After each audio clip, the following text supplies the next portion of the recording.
Hi everyone, welcome back. We have probably been absent for a few days. We are cleaning out the house, or trying to clean up the house, trying to find what we don't need, what can go away, and it's really hard. We're not hoarders, but we do have a little sentimental bend on some things, and this house has some really priceless, to our family, priceless things, and some older things in it. And so we were cleaning in the basement yesterday, and this is fun. We found some things. This is something that Sandy made from 1967. It was from my mom, and she wrote a whole essay on my mom. But that's a picture from 1967 of my mom. I took that picture, and obviously I'm not a very good photographer, but I took that when I was 13 years old, so I could put it in with this essay. And I'm not gonna read it all, but she just says in here, I respect my mother because she lives up to what she says. That was my mother. She was an angel. She actually was about as close to God as you'd ever get on this earth. That's the way she lived her life. She was a good person. She cared about others. She actually liked being around people. We're more like our dad. And now our mom's a real angel. Yeah, I know. I'm sure my mother is watching over us and helping us. Someday I'll have to tell you a story about how my brother met his wife on the day of my mom's funeral. But that's another story for another day. But I am sure my mother is watching out over us. But she was one of the best. And so, in fact, in that same vein, we found something. And I know my niece, my brother's daughter, watches our videos. But this is so fun because we found something that our older brother wrote. And he's 71 now. So that tells you how old this is. To Mother on the Mother's Day. I'm not sure why it's the Mother's Day. Maybe it's because she's the mother. I don't know. But it's Mother dear. And then he's got pictures in here. He says, hundreds of dewdrops to greet the dawn. Hundreds of lambs in the purple clover. Hundreds of butterflies on the lawn. But only one mother, the wide world over, I love you. And he signs his name. And he signed his full name, like she would know his last name. But he always has done that, so I have to make fun of him. Show the picture. Oh, this is for his daughter. That's my mom with his daughter. Way back in the day. Now, my niece now has 4 kids, so that's an old picture. Anyways. So niece of ours, let your dad know we have this little treasure for him. Yeah, and you can have the picture too if you want it. Mm-hmm. So we just have to meet up. She only lives 20 minutes away. It sounds like it's hard. We run into her at the store. Yeah. So we'll run into you there too. All right, but here's some other treasures we found too. That we have it. My parents left behind a cedar chest, obviously, because they couldn't take it with them, so they had to leave it behind. So there's some fun things in there. My dad was in the Navy in World War II, and we still have his uniform. Isn't that cool? So that's part of it. My dad wasn't very big. My dad was, if he was 5'8", he was tall. He's probably more 5'7", probably weighed 145, 150, I'm guessing. He wasn't very big. This might get around me, I'm not sure. And then there's his hat. It has his name on the inside.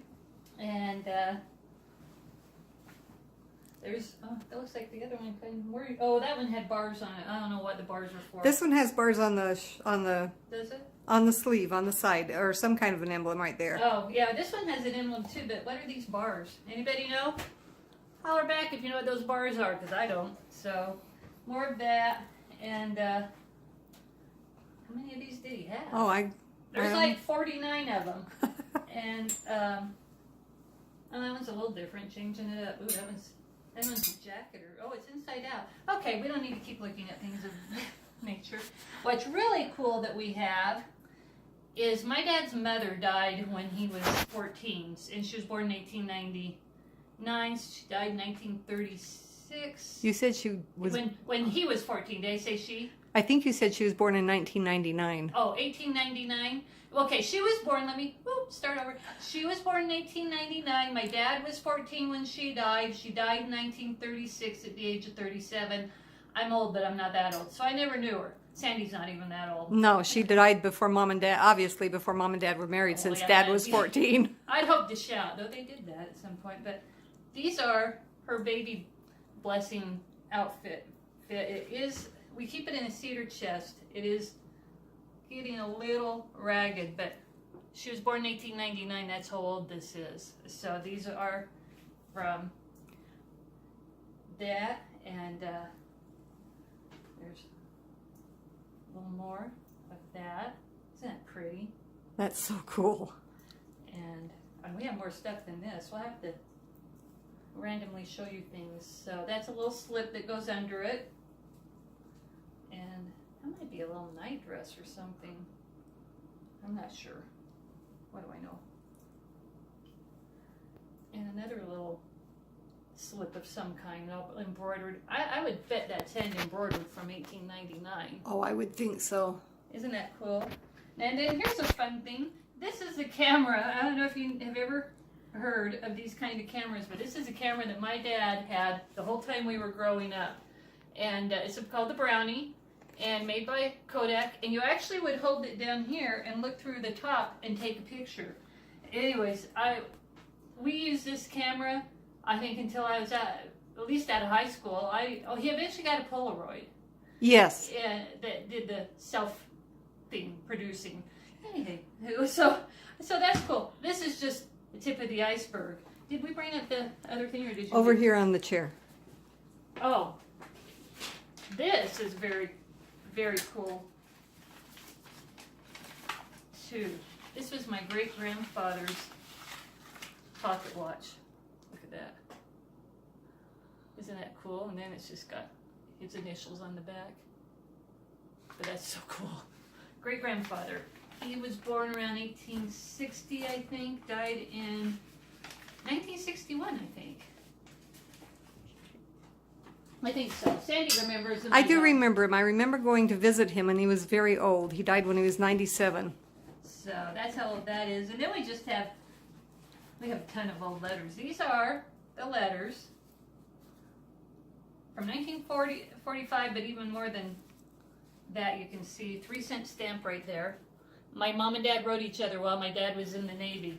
And anyway, so we have a bunch of those, but there's even more stuff. Maybe we'll pull them out. But Because we know we're not boring you to tears. yeah, just in case you're bored to tears, we'll do it again in another video. But one of the things I love is one of my favorite activities to do, and I haven't been able to do it very much because we're busy doing other things, trying to have a little business. But I love family history, and I love all of this stuff that goes with it. When Sandy and I travel across country, one of the reasons we like to drive is because we like to randomly stop and see old places, whether they're family history, their American history, or some other other kind of history. But all of that, we like to stop and just see places along the way. Maybe stop at antique stores, things like that. We go to presidential libraries too, which are not libraries like you would think. They don't have books in them. They're museums of that president's life, and we've gone to several of them, and they are so cool. They are so cool. It sounds boring. I said that to somebody once about going to a presidential library and how cool they were, and she said, "Why would you want to go look at a bunch of old books?" They're not old books. They are museums. We have been to Eisenhower's, Reagan, Hoover, Lincoln, although it's Lincoln isn't federally owned; it's state owned by the state of Illinois. But yeah, that was cool. very cool. Nixon, thank you. That's one I couldn't think of. And then there were, anyways, we've been to several. And Truman in Missouri, we've been there. They are the best. They have their old cars. Sometimes the old presidential limos. In the Reagan one, they actually have Air Force One there, and it still has the old fax machine in it from the 1980s. It is. And they all replicate the Oval Office during their time. Is that what it's called? The Oval Office? yes. Yeah. They all replicate what the Oval Office looked like while they were president. So it is fascinating. So We've been to the church in Virginia. Where is it, Virginia or West Virginia? It was Virginia, where Patrick Henry. Yes, where Patrick Henry said, "Give me liberty or give me death."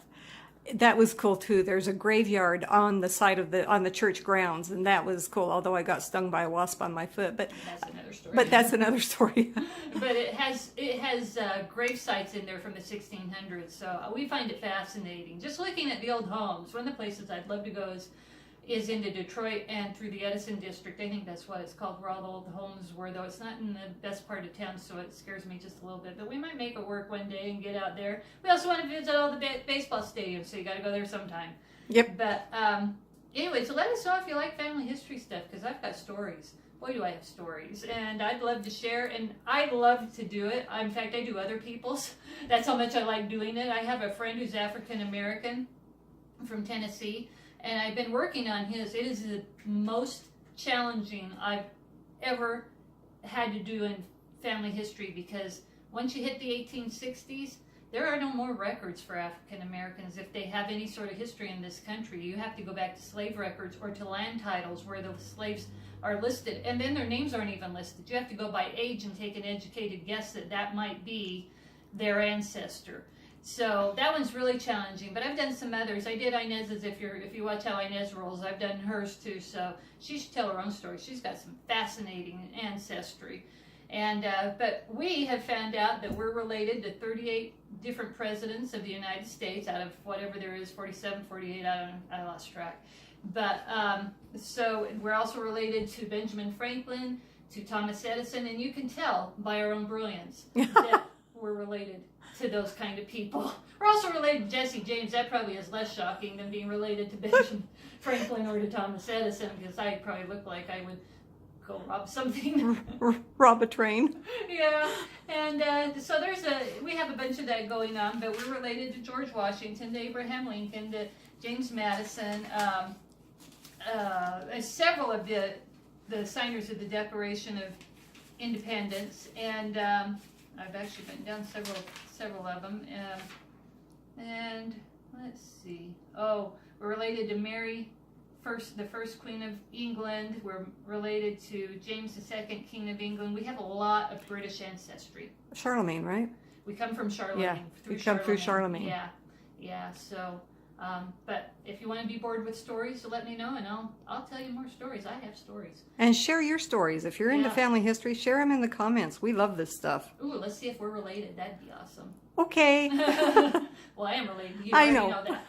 But maybe I'm related to people watching, so that'd be awesome. Share your information. But anyways, and we're also going to be doing some new recipes. Susan recommended something for us. Our YouTube video, friend. Yes, and we're going to work on getting all the ingredients for that. But we're also going to do a lasagna sauce recipe that comes from Italy. That my mom has a sister who was married to a man from Italy, and so the recipe comes from his mother, and we'll share that one day too. So, all right, that's it. Thanks for joining us. Have a great day, and we'll be back.